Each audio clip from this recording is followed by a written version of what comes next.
Good Hi, afternoon. Hi, how are you? How are you? It's good to see you. It's I'm good well. to see you again. It's good to see you. Boy, a lot has changed since we saw you last. A few things have changed. A few things have changed. How are you doing? I'm doing well. You well? I am. Okay, good. So I think we're supposed to just take a stroll Okay. here.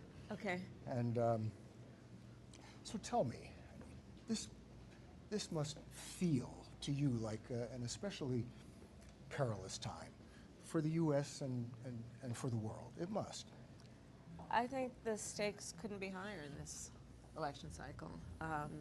When I think about what is at stake in terms of our standing in the world and the importance of America maintaining our strength and the respect that we have earned over a long period of time to be an upholder of international rules and norms, such as where we stand as it relates to Ukraine and the importance of fighting for the principle of sovereignty and territorial integrity. When I think about it in terms of what is at stake,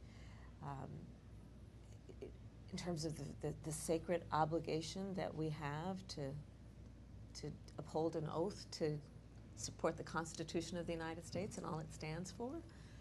And tragically, those principles and those foundational principles are very much at stake in this election.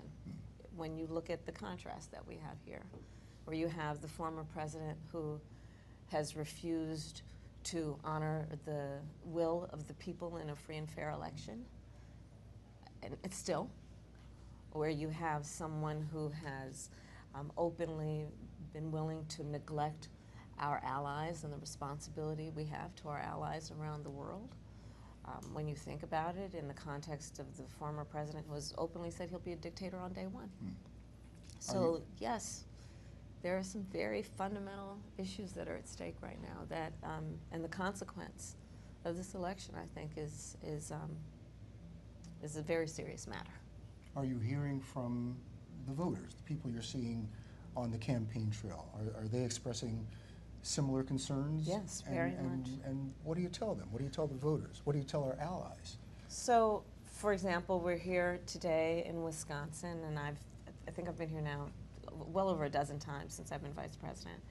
And the people in this state, the people around the country who I visit with and listen to, are very, they want to know that the leadership of our country is leadership that believes in the fact that we all have so much more in common than what separates us.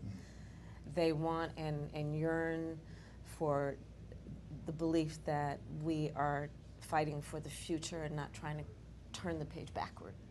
In fact, they really are quite exhausted with a lot of the rhetoric and the posturing that has been about dividing the country and having Americans point their finger at each other. I think people are ready to turn the page. They're ready for a new generation of leadership that is about the future, that is focused on what we can do to chart a new way forward. That's what I'm hearing. Right. That's what I'm hearing. So. Well, thank you. Thank you. Thank you. Talk about exhausted. You must be. I will be exhausted on November 6th. Not before then. Not before then.